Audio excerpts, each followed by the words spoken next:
प्रभु, आप नियति को ऐसा अशुभ मोड़ कैसे लेने दे सकते हैं? हनुमान आपके अंश हैं और लवकुश श्री राम के अर्थात नारायण के। आप दोनों एक दूसरे के आराध्य हैं। यदि आप दोनों के अंशों के बीच युद्ध हुआ तो घोर अनर्थ हो जाएगा। ये असंभव है महादेव। जिस मोड़ पर यह युद्ध पहुंच चुका है, कुछ भी असंभव नहीं है। ये सब संबंधों का खेल है। जहां एक और मर्यादा पुरुषोत्तम श्री राम अपने सिंहासन से बंधे, वहीं देवी सीता अपने वचन से बंधी हैं। पवन सुत हनुमान बंधे हैं अपने धर्म से। तो लवकुश जाने अनजाने में ही सही, वो बंधे हैं अपने माता पिता को पुनः मिलाने के कर्म से। धर्म युद्ध और कर्म युद्ध ना तो संबंध देखते हैं और ना ही भक्त और आराध्य का बंधन। यही तो रामायण है देवी, जहां धर्म और कर्म हर संबंध से ऊपर है। ये वो महान गाथा है देवी, जो आने वाले कई युगों तक मानव को धर्म संकट का अर्थ और उससे निकलने का मार्ग सुझाएगी।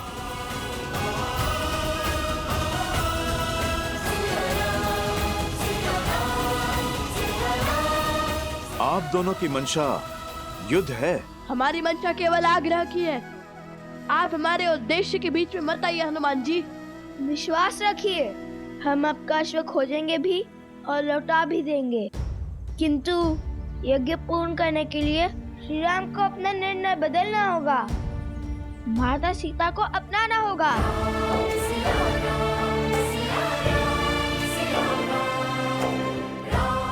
लवकुश मेरे ही पुत्र।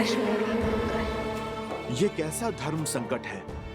प्रभु श्री राम और माता सीता की संतानों पर कैसे प्रहार करूं, जो सिया राम को एक करना चाहते हैं? कुछ कहा? अपना निर्णय बताइए हमें हनुमान जी। निर्णय आपको क्या बताऊं? सूर्य और चंद्र दोनों प्रकाश ही चाहते हैं, पर सूर्य न चंद्र का मार्ग काटता है और न चंद्र सूर्य का। अर्थात आप धर्म संकट को धर्म युद्ध ना बनाइए। आप बस अपना कर्तव्य निभाइए, मैं अपना निभाता हूँ।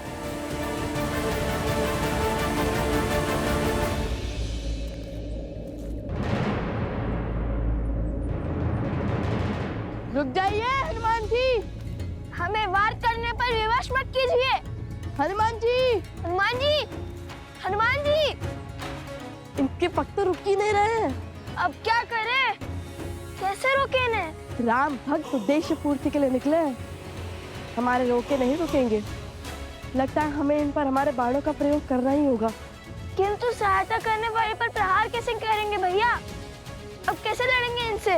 किंतु युद्ध तो होना ही है, क्योंकि उन्होंने अश्व को उस मायावी शक्ति से छुड़ा लिया, तो भी अश्व तो उनके अधीन हो जाएगा ना। और यदि ऐसा हुआ तो अश्व को पुनः पाने के लिए हमें हनुमान जी से पुनः युद्ध करना होगा। तर्क तो उचित दिया भैया, और वैसे भी हमारा उद्देश्य तो श्री राम और माता सीता को साथ लाकर उनसे प्रश्न करने का है। अब भला बिना माता सीता के कैसा अश्वमेध यज्ञ? और श्री राम ने सिखाया है, उद्देश्य की पूर्ति धर्म के मार्ग से मत डरो। और उद्देश्य पूर्ति के लिए एक राम भक्त को दूसरे राम भक्त पर प्रहार भी करना पड़े, वो भी सही है।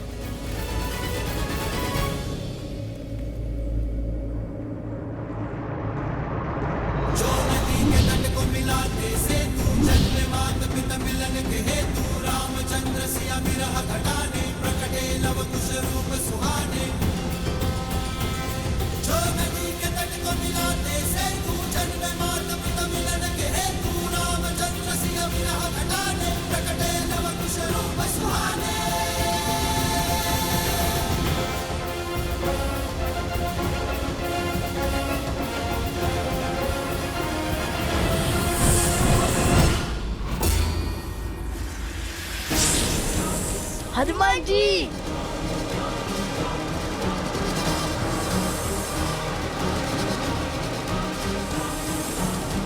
इन्होंने तो हनुमान जी को नागपाश में बांध लिया।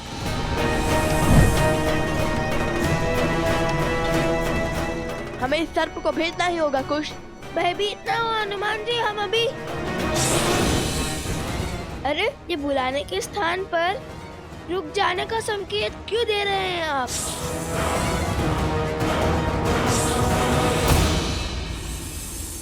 विद्यावान गुणी अति चातुर राम काज करिबे को आतुर प्रभु चरित्र सुनबे को रसिया राम लखन सीता।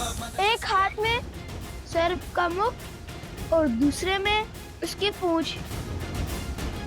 समझ नहीं आ रहा ये सर्प के बंधन में है कि इनके बंधन में सर्प। जय श्री राम। लाल देह लाली लसे हरधरि लाल लगू वज्र देह दानव तलन जय जय जय कपीसु। जिन्होंने हमारी इतनी सहायता की, ऐसे महाबली से कैसे युद्ध कर सकते हैं अब? बजरंग बली हनुमान जय जय महाबली। दुष्ट असुर, तुम्हारे पापों का अंत हुआ। बताओ, वो अश्वमेघ यज्ञ का अश्व कहां पर है और क्या किया तुमने उसके साथ? उत्तर दो।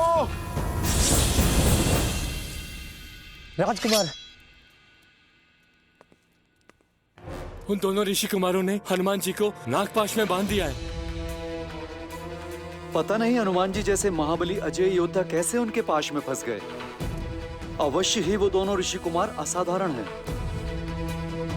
देख लिया भैया, वार्तालाप का परिणाम। हनुमान के बल पर संदेह करना मूर्खता है। अवश्य बात कुछ और है। तुम शांत हो जाओ लक्ष्मण, शांत हो जाओ। कैसे शांत हो जाऊं भैया? वो हनुमान जिसे स्वर्ग और नर्क की शक्तियां मिलकर भी नहीं हरा सकती, दो साधारण बालकों ने उन्हें नागपाश में बांध दिया। ये बात आपको साधारण लगती है, छोटी लगती है? अब तो अपने नेत्रों से दया का ये आवरण हटाइए भैया। मैं कब से कह रहा हूं कि वो दोनों साधारण बालक नहीं, कोई मायावी शक्ति है जो अब हमारे लिए संकट का कारण बनती जा रही है। मुझे भय है भैया कि कहीं हम अयोध्या के लिए किसी ऐसे संकट को तो आमंत्रित नहीं कर रहे जिसका कोई समाधान ही संभव ना हो। लक्ष्मण, तो तुम्हें लगता है कि मन में क्रोध और हाथ में ये अस्त्र रखने से समाधान मिल जाएगा? और आपको अब भी ये भ्रम है कि वार्तालाप से समाधान जन्म ले लेगा। नहीं भैया नहीं, हमें इस समय वो करने की आवश्यकता है जो सबसे आवश्यक है करना। गुप्तचर, हमें हनुमान के पास ले चलो।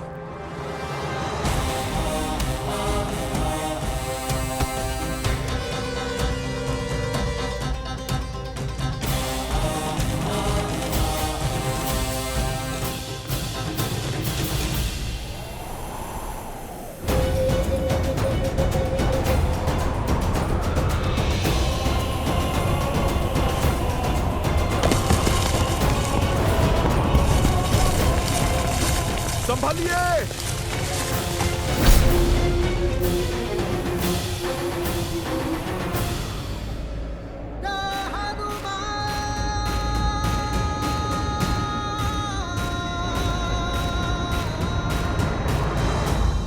आप दोनों ठीक तो है ना? हाँ। नहीं, आपके उपकारों के भार तले दबे हैं हम। क्या आवश्यकता थी फिर से हमारी सहायता करने की? इतना उपकार कर हमारे वास्ते बचना चाहते हैं आप?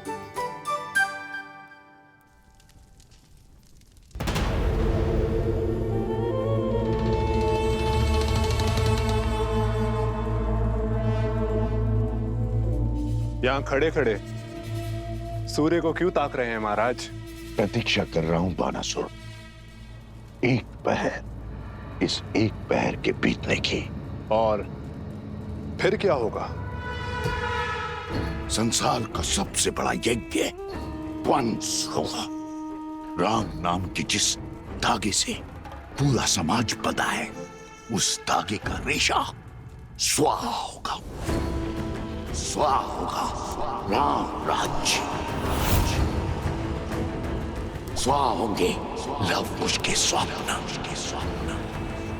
और स्वाहा होगा अश्वमेध यज्ञ का अश्व। आने वाले पहर में सूर्य के साथ साथ राम राज्य का स्वप्न भी अस्त हो जाएगा।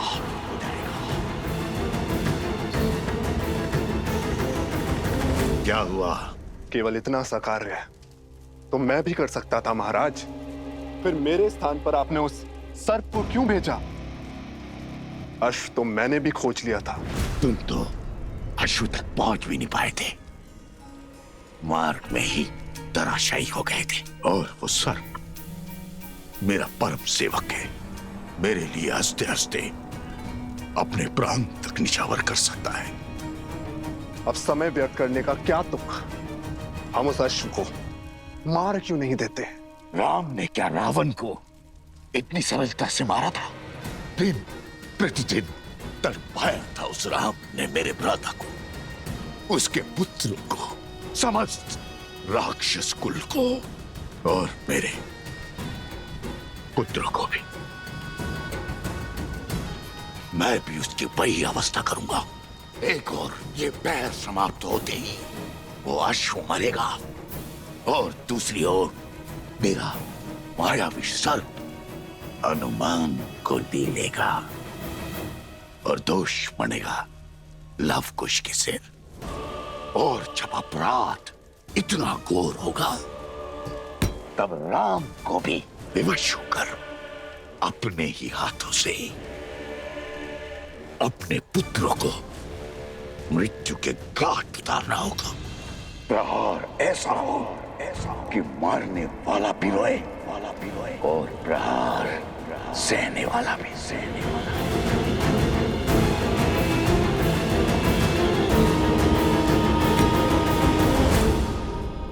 और मायावी का अंत अवश्य होगा।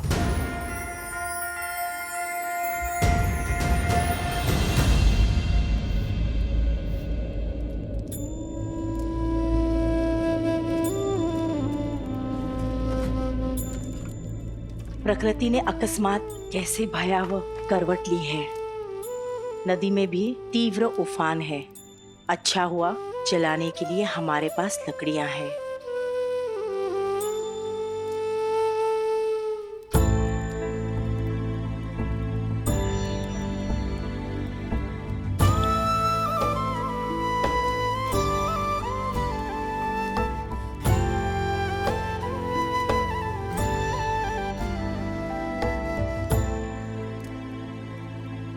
लवकुश,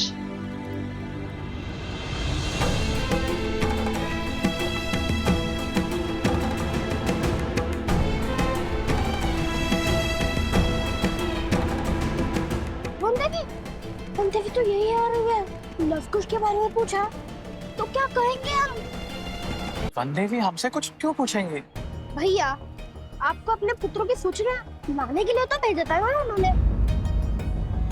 हाँ, माता का मन है, सत्य पता चलते ही विचलित हो जाएगा। हमें तो अब प्रणाम वनदेवी। सोमकरण, लवकुश कहाँ है? तुम्हारे साथ नहीं आए वो? वनदेवी, वो दोनों हमारे साथ नहीं है। तुम्हारे साथ नहीं है?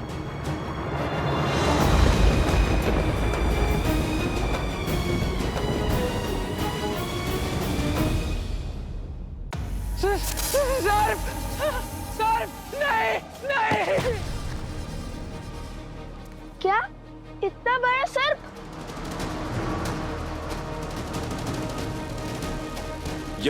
यहीं गिरे थे तुम? और वो सर्प किस ओर से आया था? वो इस ओर से आया था। सब मेरी बात ध्यान से सुनो। स्थिति हाथ से निकल चुकी है। किसी ने अपनी मायावी शक्तियों का प्रयोग कर अश्वमेघ के अश्व का अपहरण कर लिया है। इस कुकर्म के पीछे की मंशा प्रभु श्री राम से शत्रुता है या फिर कुछ और, इसका पता मैं लगाता हूं। किंतु अब तुम्हारे प्राण भी संकट में पड़ सकते हैं। जाओ, आप लोग आश्रम लौट जाओ। अश्व और अश्व यज्ञ को मैं संभाल लूंगा। सोमकन, तुम अब गुरु अवसरा को लेकर गांव जाओ, और हाँ, कोई भी इनकी ये अवस्था देखकर घबरा न जाए। आप दोनों भी लौट जाइए ऋषि कुमार। ये खेल किसी भयानक आसुरी शक्ति का है। हम बालक अवश्य है, किंतु कायर नहीं। संकट चाहे जितना भी घोर हो, हर समस्या का सामना करने में सक्षम है हम। ये समस्या हमारी है हनुमान जी। उस असुरी शक्ति ने अश्वमेध का अश्व चुराकर श्री राम को नहीं, लव कुश को ललकारा है, क्योंकि वो अश्व हमारी संरक्षण में था। इसलिए विनती है हमारी, हमारे कर्म पथ के बीच में ना आए। मैं आपके भाव समझता हूं, किंतु मेरा कर्म उस अश्व की रक्षा करना है। इससे पहले कि कोई अनहोनी हो जाए, मुझे उस अश्व को खोजना होगा।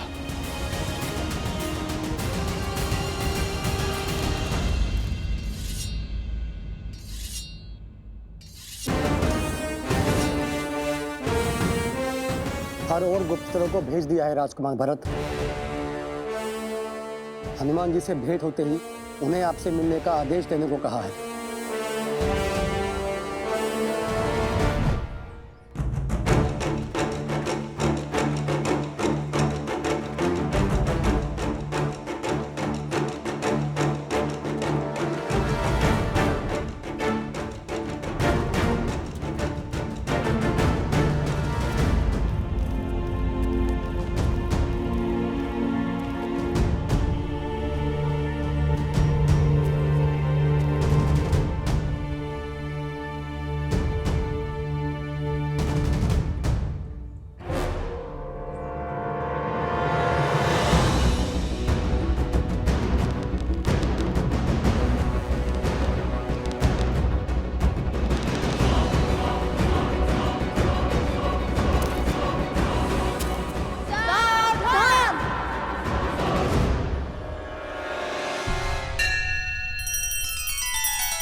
श्री रामचंद्र कृपालु भजु मन हरण भव भय दारुणम।